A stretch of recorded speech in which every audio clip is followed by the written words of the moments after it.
Bonjour à tous et bienvenue sur la chaîne Astro. Il y a de cela bientôt 5 ans, je vous avais proposé une série de tutoriels pour photographier la Station Spatiale Internationale.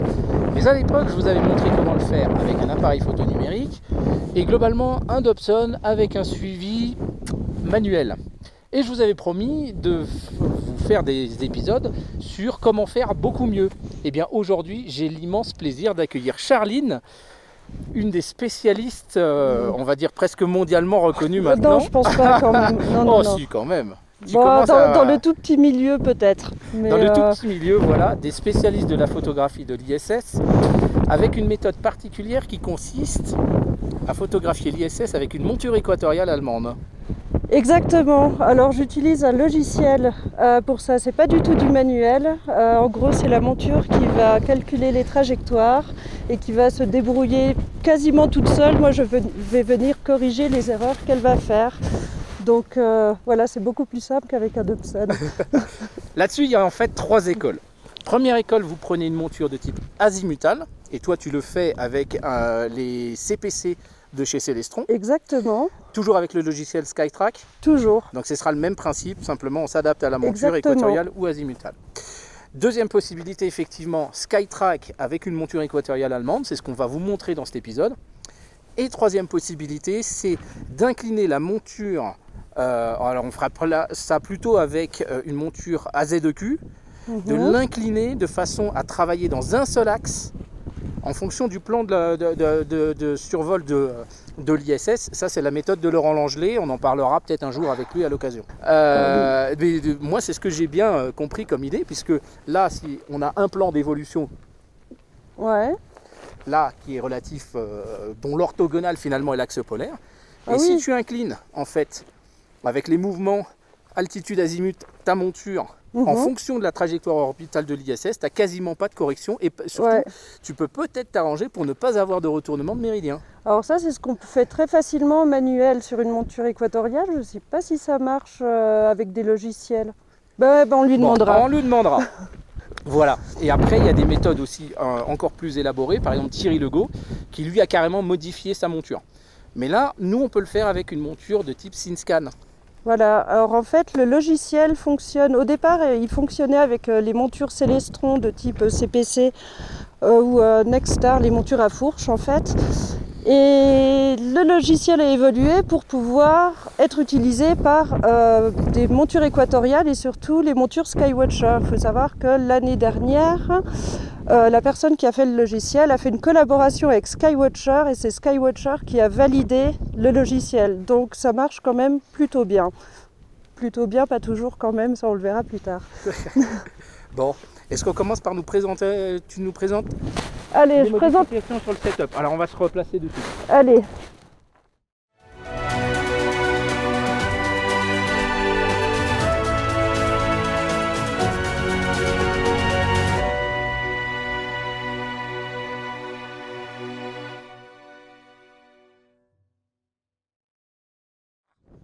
Alors Charline, est-ce que tu peux nous montrer les modifications que tu as faites sur ton télescope? Alors, il n'y en a pas beaucoup. Il y a juste cette queue d'aronde avec une lunette guide en plus du chercheur fourni par Celestron parce qu'on ne va pas suivre en visuel, mais on va utiliser une caméra de guidage pour pouvoir traquer, pour pouvoir positionner l'ISS qui sera très brillante au centre de ce capteur-là. Et si tout est bien aligné, le chercheur avec le télescope, normalement, devrait aussi l'avoir sur la caméra principale qui est ici.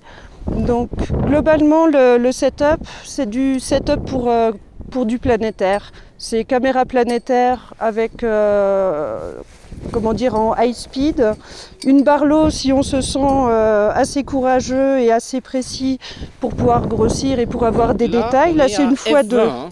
Donc F10 en natif sur le télescope. Exactement. On passe à F20 avec la caméra qui est là, ASI de 174 monochrome, donc avec des assez gros photosites.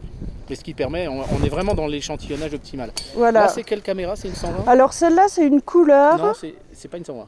C'est la 385 MC en couleur. Quand je fais du tracking de jour, je préfère avoir de la couleur.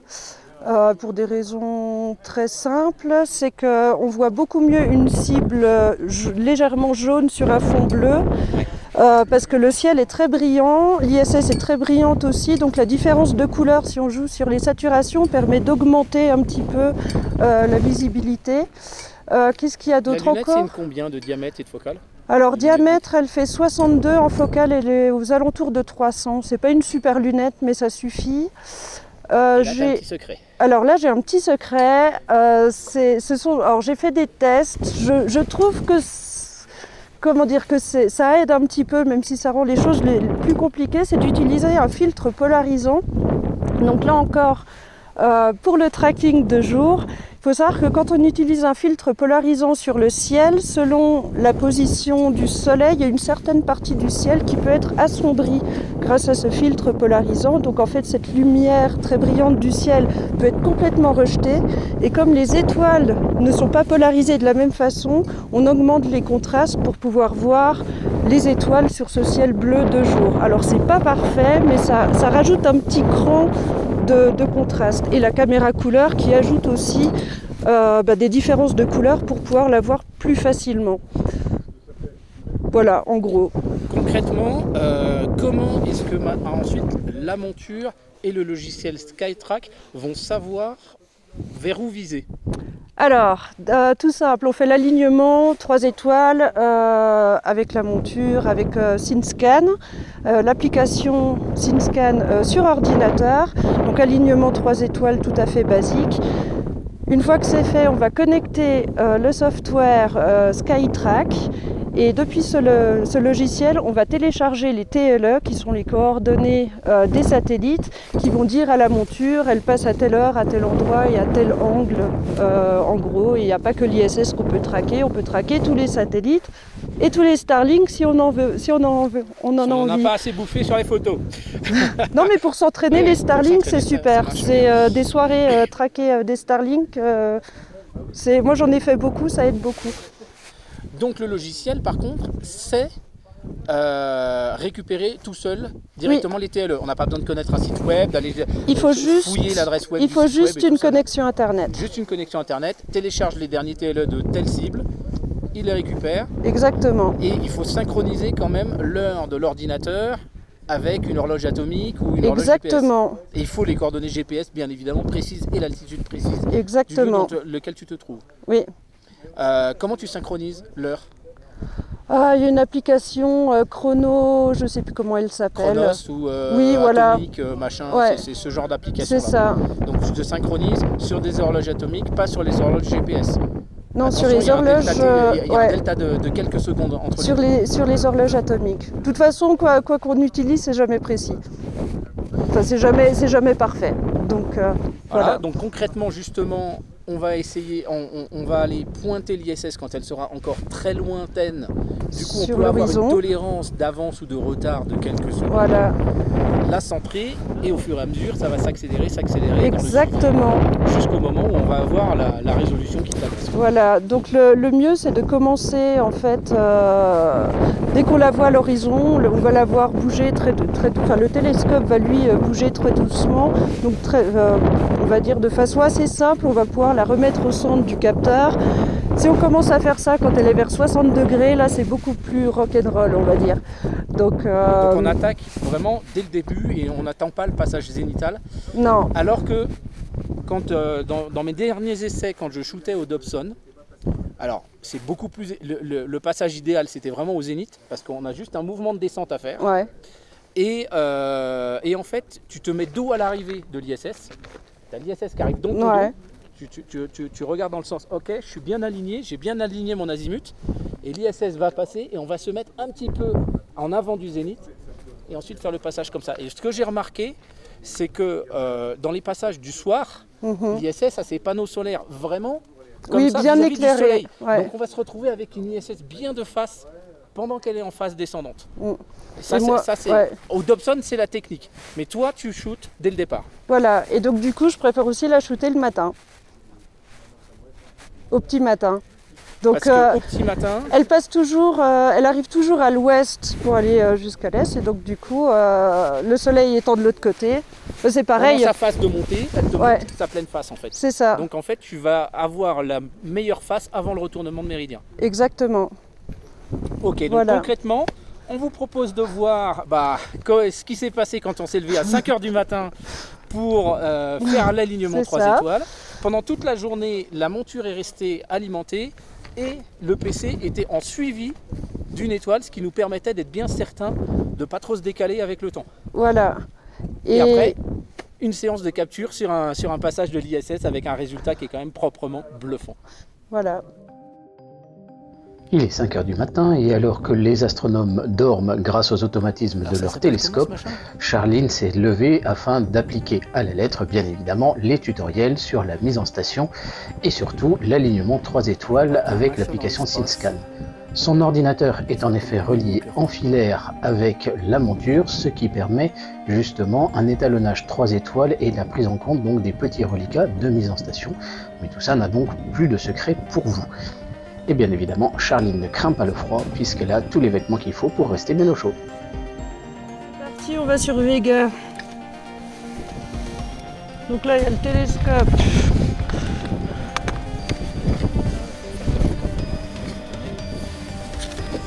Ouais, non, c'est bien. Par là, Vega, je crois. C'est qu'on a un filtre polarisant sur le chercheur et qu'il va falloir le tourner pour avoir le meilleur des contrastes. Donc, on se met avec le pic de l'histogramme à peu près au milieu. Et là, on tourne le filtre polarisant. Et on va voir l'histogramme qui bouge et on le veut le plus bas possible. Donc là, il monte. C'est un polarisant pour appareil photo. C'est ça. Et il devrait redescendre. Or, il était déjà au minimum. Ah, le voilà qui redescend. Redescend encore. Ouais, je crois qu'on va pas gagner beaucoup plus. Donc, on se remet. On se met toujours avec un gain minimum pour avoir un maximum de, comment on appelle ça, de dynamique. Voilà, on se met quand même assez haut. Et là, on va voir ce qu'on a. Alors, il y a des trucs qui bougent. Donc a priori, on ne l'a pas directement. Alors il va falloir la chercher un petit peu. On va essayer de tourner autour. Ouais, c'est chaud. Bon bah tant pis, sinon on réaligne pas sur Vega. On verra bien comment ça se passe.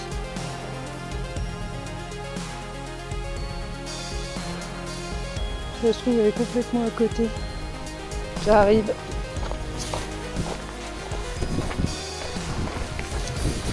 Alors, il nous reste 17 minutes. Et du coup, tu vas faire comment? Parce que là... Mais de toute façon, il y a déjà l'alignement 3 étoiles. Là, c'était juste pour rajouter une étoile en plus. Tu vois. Après, on peut faire autrement. Donc là, on va se mettre sur le logiciel Skytrack. Ok, à droite. Attends. Tu veux changer? Donc j'ai trouvé Vega. La voilà, elle est au centre. J'ai mis le masque de Bahtinov. Et donc, on va pouvoir faire la mise au point. Voilà. C'est pas évident de tout faire en même temps. Mais ça a l'air pas trop mal. Il y a beaucoup de vent par contre. Dans 4 minutes, un passage de l'ISS au Séoul. Le transit démarre dans 4 minutes. Donc on va télécharger les TLE. Donc on va sur le logiciel Skytrack. Oh, il y a des reflets partout.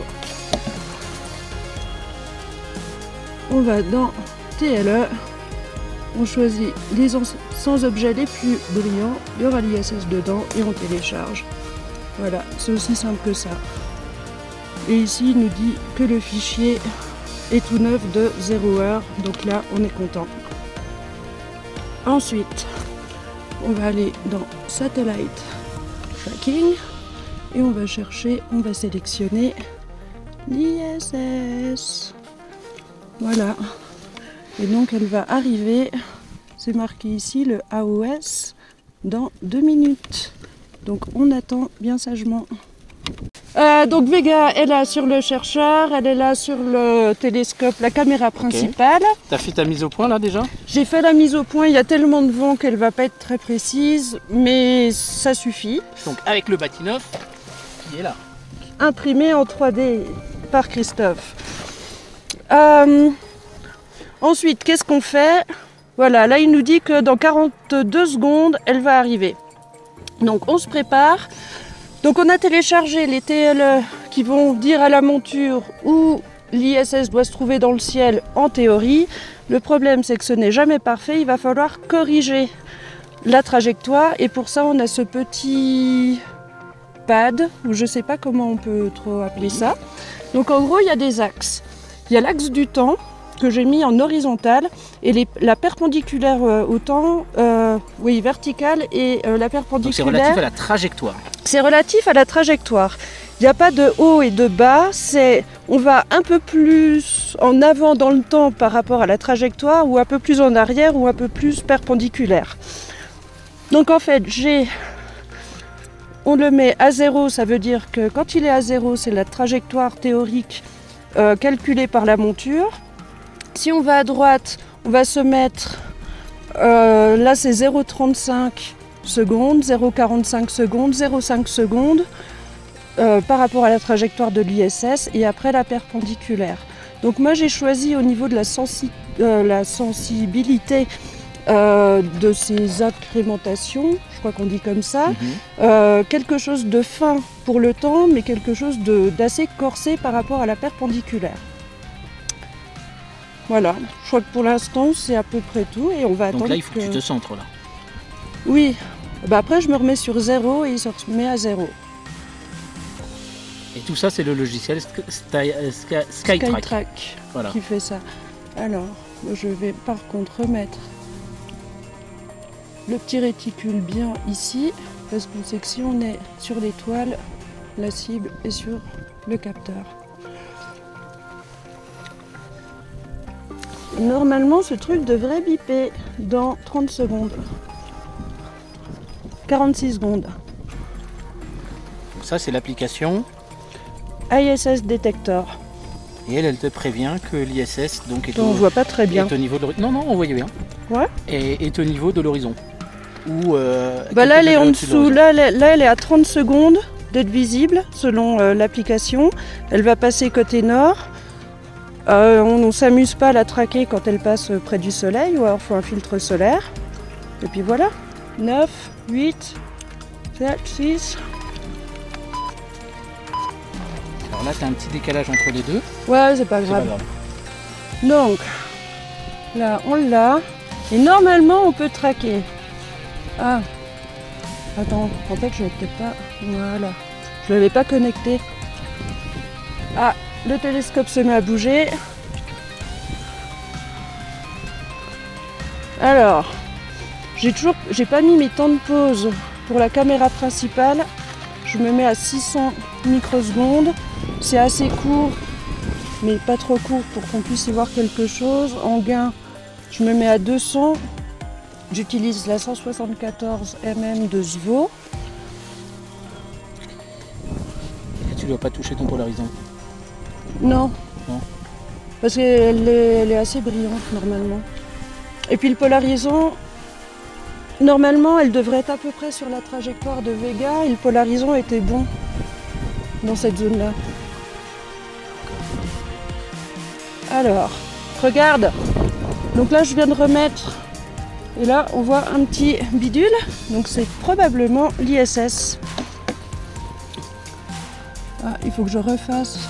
Assez souvent, il faut que je tire les histogrammes. Alors si je vais un peu à droite, on va voir ce qui se passe. Elle descend légèrement, donc on va aller de ce côté-là pour la faire remonter. Vas-y, titite. Voilà. Là, on tire des histogrammes. Je démarre la capture parce que ça arrive d'oublier. Et je regarde ici ce qui se passe. Regardez ça, la Station Spatiale Internationale en direct, en plein jour. Ah, c'est Ah, incroyable. elle ressort. Donc là, voilà, c'est en direct avec le C11 qui est en train de suivre. Ah, les platistes vont être contents. Ah bah alors là... T'as vu? Et là, je sais pas pourquoi, le transit est beaucoup plus facile. Enfin, le Bah oui, transit, parce que le le mouvement, passage. tu le fais beaucoup plus sur un seul axe. Il y a des petits va-et-vient. Impressionnant.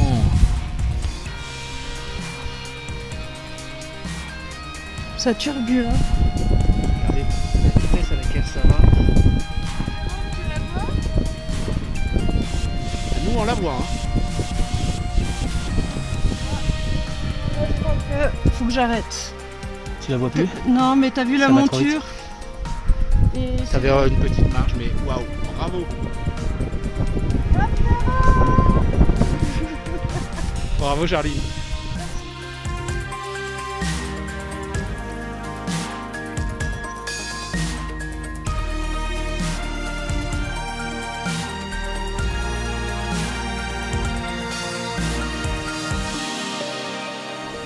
Voilà, donc merci beaucoup Charline pour toutes les petites astuces. Merci à toi. Ah, c'est toujours un plaisir. On s'était juré de le faire cet épisode-là, on avait tenté au rap, malheureusement ça Ça avait avait pas marché. foiré. Voilà. Et donc là, on a effectivement réussi, enfin tu as réussi, moi j'ai aucun mérite à le faire, donc merci de nous avoir partagé un petit peu tout ça. N'hésitez pas si vous avez des questions, vous pouvez retrouver aussi Charline sur le serveur Discord de la communauté Astro, si jamais vous avez des questions complémentaires. Voilà, traquer l'ISS, c'est tout un art. Alors toi, tu as quand même une chance, c'est que tu habites à Oxford. Ouais. Et là, c'est la latitude idéale pour shooter l'ISS. Alors, j'ai des passages au zénith tous les jours. En fait, elle passe au zénith la plus au nord où je peux la voir, elle est à 89 degrés au nord. Voilà, donc ça reste le zénith. L'asymptote en fait, Voilà. En projection Mercator, c'est l'asymptote de la sinusoïde Exactement. de l'orbite de l'ISS. Donc c'est Voilà. vrai que c'est quand même pas mal. Mais c'est pas si bien parce que en fait j'ai dû venir à Saint-Véran pour pouvoir la shooter, enfin pour pouvoir la voir au nord. Et bon quand il y a des sorties extravéhiculaires, par exemple, ça pourrait être sympa de shooter des petits astronomes, des astronautes. C'est le prochain défi. C'est le prochain défi, c'est le gros défi des trackers d'ISS. Voilà. On croise les doigts, on y arrivera un jour. Merci beaucoup Charline, c'était un Merci à plaisir. toi. Et on vous dit à bientôt sur la chaîne Astro. Merci, au revoir. Au revoir.